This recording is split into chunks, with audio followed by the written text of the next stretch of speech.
반갑습니다. 오늘도 새벽 돌베개에 나오신 모든 성도님들을 주님의 이름으로 환영합니다. 주의 은혜로 우리 모두가 또 이렇게 하루를 시작할 수 있게 되었는데요. 오늘도 하나님이 주시는 역대하 말씀 함께 묵상하고 또 이 말씀에 힘입어서 이 하루도 잘 살아가는 우리 모두가 되면 좋겠습니다. 오늘 우리에게 주시는 하나님의 말씀은 역대하 31장 1절의 말씀과 20절로 21절까지의 말씀입니다. 거기에 있던 모든 이스라엘 사람들은 이 모든 일을 마치고 나서 각각 유다의 여러 성읍으로 돌아다니며 기둥 석상을 산산히 부수고 아세라 목상을 찍어버리고 유다와 베냐민과 에브라임과 므낫세 온 땅에서 산당과 제단을 하나도 남기지 않고 없앤 다음에 각자의 고향, 자기들의 유산이 있는 곳으로 돌아갔다. 히스기야는 유다 전역에서 이렇게 하였다. 그는 주 하나님 앞에서 선하고 정직하고 진실하게 일을 처리하였다. 그는 하나님의 성전을 관리하는 일이나 율법을 지키는 일이나 하나님을 섬기는 일이나 하는 일마다 최선을 다하였으므로 하는 일마다 잘 되었다. 아멘.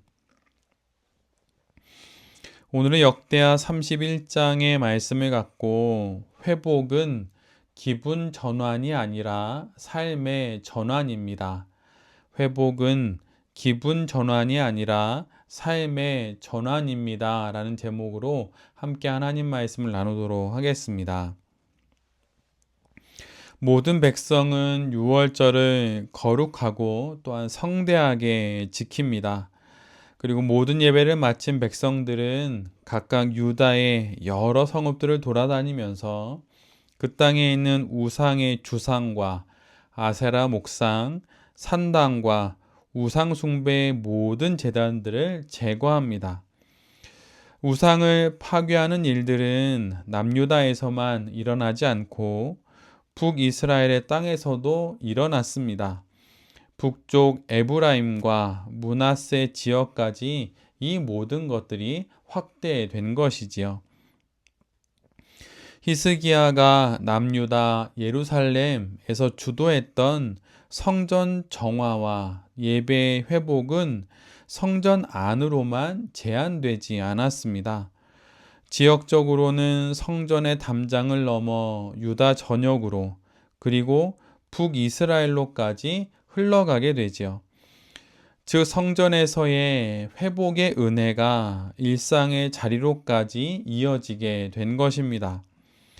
성전을 깨끗하게 했듯이 자신들이 살아가는 삶의 자리까지도 정결하게 한 것입니다. 삶의 자리 이곳 저곳에 흩어져 있던 우상들과 경건치 못한 모든 것들을 전부 제거한 것입니다.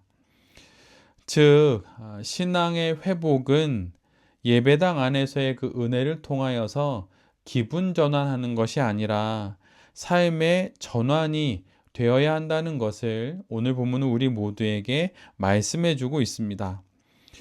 이 땅의 그 누구도 한 번의 예배로 변화되지 않습니다. 그리고 한 번의 예배로 회복되지도 않습니다.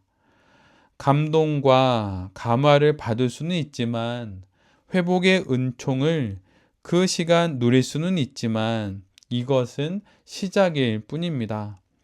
한두 번, 아니 그 이상의 회복의 은혜를 경험한다 하더라도 그것이 그 자리를 떠나 삶 속에서 지속될 때만이 결국 변화는 일어나게 되는 것입니다.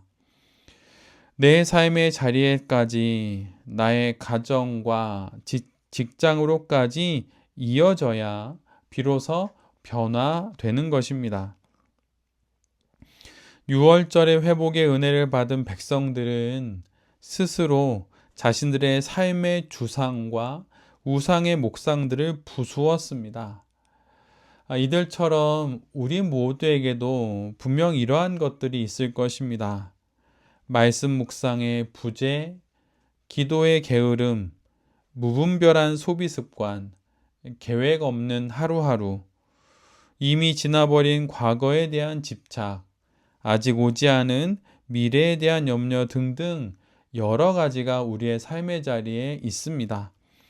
이 모든 것들을 제함으로 신앙의 회복이 삶의 변화로까지 이어지도록 하는 것이 우리 모두가 해야 할 바로 그 일인 것입니다.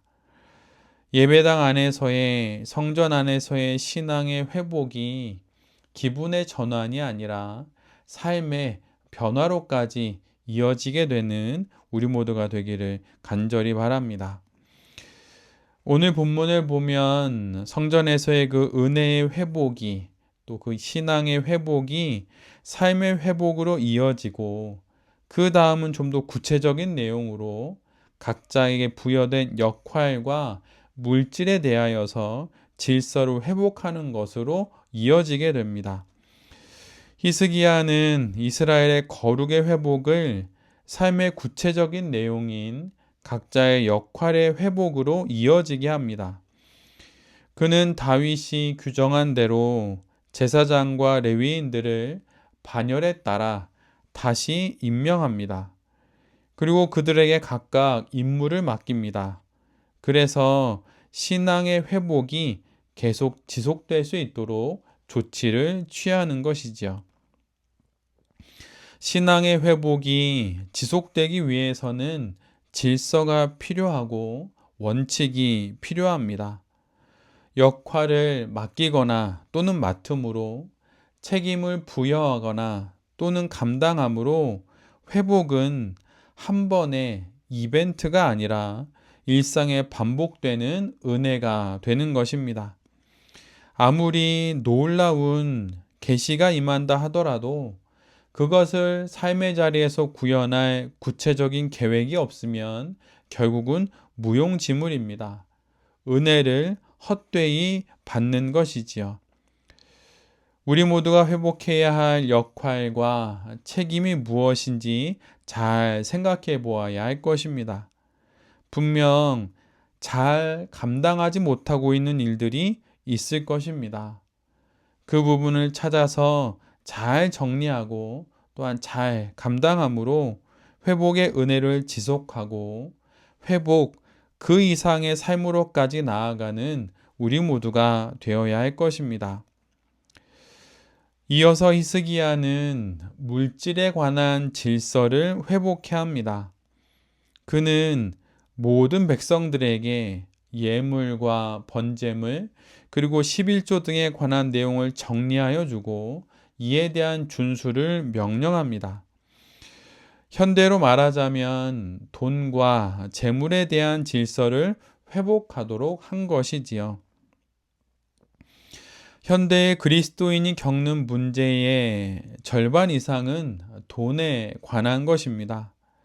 제가 절반이라고 50%라고 말하지만 사실은 그 이상입니다. 그 정도로 돈과 재물은 성도들과 신앙에 지대한 영향을 끼칩니다. 그런데 오늘 본문은 예배 회복과 신앙의 회복이 물질에 대한 회복으로 이어짐을 우리 모두에게 증거해 주고 있습니다. 여러분에게 돈은 무엇입니까? 새벽 돌베개와 또 이전에 돌베개 교회의 주일 예배에서 전한 몇몇의 말씀에서처럼 돈은 성도가 가장 잘 공부하여서 다루어야 할, 그래서 질서를 부여해야 할 피조물입니다. 잘못 다룬 칼은 사람을 상하게 하지만 잘 다루어진 칼은 생명을 살리는 수술실의 도구가 됩니다. 모든 피조물이 이와 같습니다. 중요한 것은 이를 잘 다룰 줄 아는 능력과 스킬이 있느냐 없느냐 하는 것이지요. 그리고 이에 대한 공부가 되어 있느냐라고 하는 것입니다. 그래서 마치 주인이 종을 부리듯 그렇게 돈을 부릴 줄 알아야 하는 것입니다.